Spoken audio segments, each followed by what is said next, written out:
Why is the Nasdaq persistently more volatile than the S&P 500? How could an investor trade those two things? I'm Tom Preston, the Chief Market Strategist at tastylive, and in this cherry pick video, we're going to check out why Nasdaq is more volatile than the S&P 500. Wait until the end and we'll talk about two trade ideas that you could possibly use for these indexes.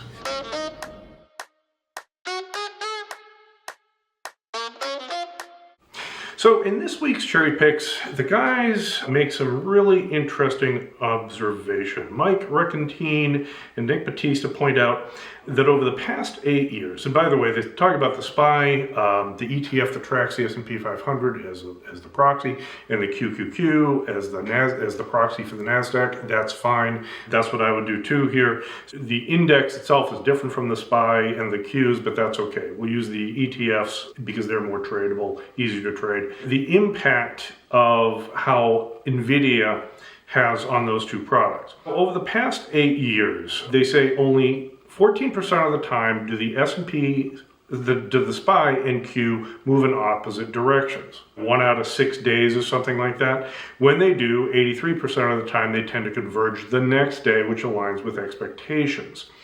Interestingly, the QQQ has a considerably higher beta, meaning the Nasdaq tends to experience larger percentage moves compared to the SPY. Okay, let's see why that is. I'm going to go to the platform really quickly to show you. They talk about beta, which is a measure of past performance over the past year or 2 years or however much data you have.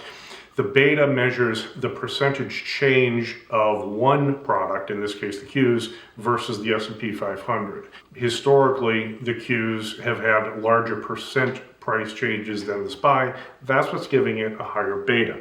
You see that also reflected as we go into the platform here. Down a little bit, here's SPY. Looking at the August expiration has an overall volatility of about 13.9% versus the Qs. August expiration has 17.9, so about 20% higher, something like that, 13.9 versus 17.9.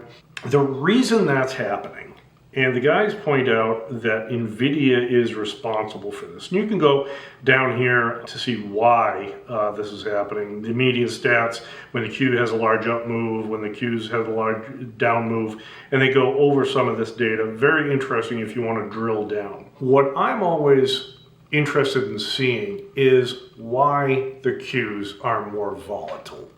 It has to do with their component stocks and the weighting of those stocks in the actual index. Both the SPY and the Qs are based on market capitalization weighted index. The market cap is the stock price times the shares outstanding, gives you the market value of the stock. The bigger the market cap of the stock, the bigger the weight it has in an index. The Qs and SPY, or I should say the Nasdaq 100 and the S&P 500, share their biggest stocks, okay? So stocks like Microsoft and Apple and Amazon and Meta and Nvidia are components in both the indices. But here's the critical difference. Because the Nasdaq is made up of 100 stocks and the S&P 500 is made up of 500 stocks. If you hold, let's say, Nvidia's market cap the same in both those indices, it has a smaller weighting in the S&P 500 than it does in the Nasdaq. It's simply because for given market cap, it's only competing with 99 other stocks in the Nasdaq versus 499 other stocks in the S&P 500. So the bigger stocks have a bigger impact on the Nasdaq than they do in the S&Ps. For example, Nvidia, I think, has about 7% of the Nasdaq is comprised of Nvidia. I think it's about 6%. I think the weighting in Nvidia is a little bit higher in the Nasdaq, 7.5%, maybe 8%. In the S&P 500, it's about 6.5% or something like that. So it's not a huge difference, but those 1 or 2% differences between all those big stocks, like I said, Microsoft and Apple and Google and Alphabet and Meta and Nvidia, those differences in the weights make the NASDAQ more volatile. And the other point is, if we look at this platform, go in and look at Nvidia, it has a 55% overall implied volatility. That's pretty large. It is what it is, okay, because Nvidia is a volatile stock, so it's not wrong. It's just for a huge stock like that, the volatility is very high. Compare that to, let's say, Microsoft, and the volatility is about 20% or so, 25%. Let's look at Apple. It's about 22%. So I'm just pulling out some numbers. This is how I compare what's going on in the index. The point is, the big stocks, like Nvidia, have a bigger impact on the NASDAQ than they do in the S&P 500. That's why the Qs are persistently more volatile than the SPY. Okay. Now, as we go back into the cherry picks, the guys put out a scatter plot of the percent changes in Nvidia versus the Qs. And again, it's a pretty straightforward relationship. In other words, it's positive. So they do tend to move together, but sometimes they just don't. And when they don't is when you see the divergence between the Qs and the S&P 500 with the SPYs. You can drill down into some of this data, very interesting stuff. Here are the most liquid symbols in the NASDAQ as measured by the amount of trading in them. And here is the IV rank over here, which is a measure of how high the implied volatility is down on the x-axis. You have ARM, you have Walgreens Boots, Micron, all have relatively high implied volatilities. Nvidia right here too, Tesla, some of the less volatile ones, Cisco, Xcel Energy, Starbucks, etc., etc. So it's a nice, interesting distribution of these symbols. Now let's get into some trade ideas. The guys point out, are the mega caps about to stall out? And those mega caps, like Nvidia, Apple's had a big rally up. Here's Nvidia. Nvidia's been selling off recently, but had a big run up here. Meta has been relatively strong. How about Google? Google's been strong. Amazon, and this is some of the biggest stocks here. Amazon's been very strong, have been keeping the market high. And if you look at the Qs, they had a big rally through most of June and have sold off a little bit. But could we see some weakness is what this trade idea is about.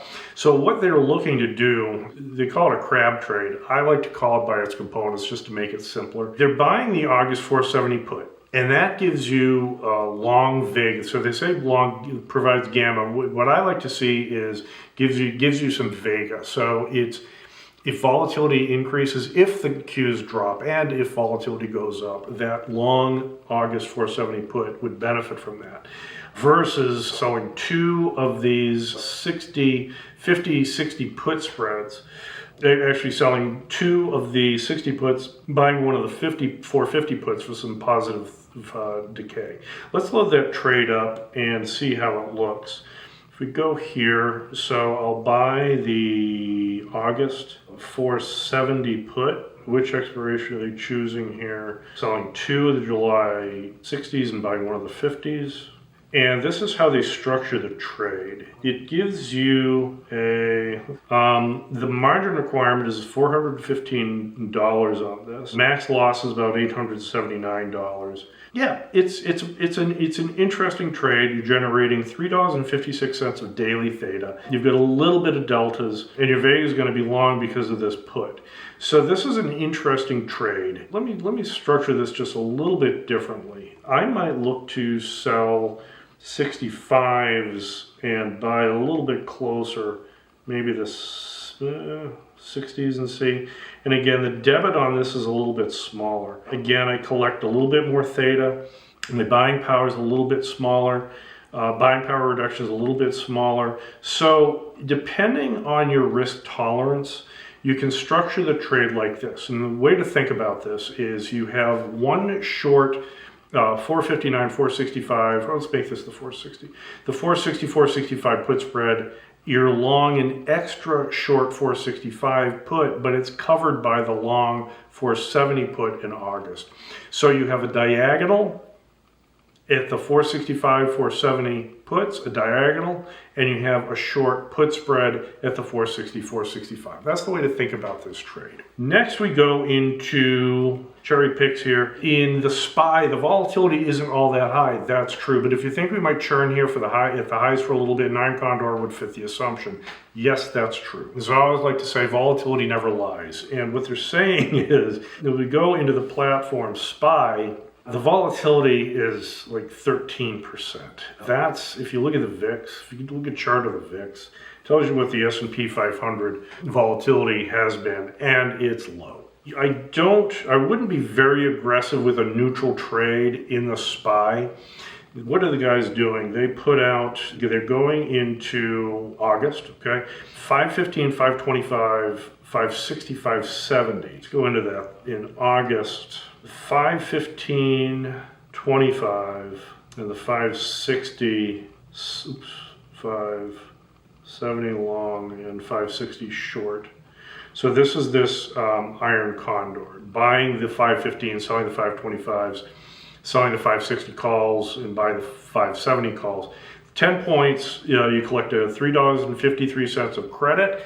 Again, that hits the target of a third of the width of the strikes that I like to see. Generates about $3.88 a theta, requires $648 of buying power. Not an interesting trade. It might be a little big for some accounts, and I might look to define the risk a little bit more tightly on this.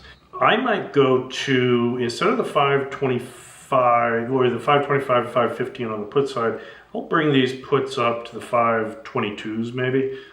This is how I like to test out potential trades, because I can see things changing in real time down here. And instead of the 560 calls, I'll sell maybe the 564 call, buy the 567. What am I getting for that? 3 points wide, 464 to 564 to 567 is 3 points. 522 to 525 is 3 points, so it's a 3-point Iron Condor. I'm collecting $1 credit, $1.09, third of the width of the strikes, collecting about $1.19, so less theta, probability of 50 making half the profits, 72%, relatively high. My max loss is only $192 though, so it's a smaller potential max loss. Again, only putting up that $192 for this trade. Yes, you could do a really wide Iron Condor in the SPY if you thought it was going to stay in it. Well, you choose an Iron Condor if you think it's going to churn around, stay in a range for a while.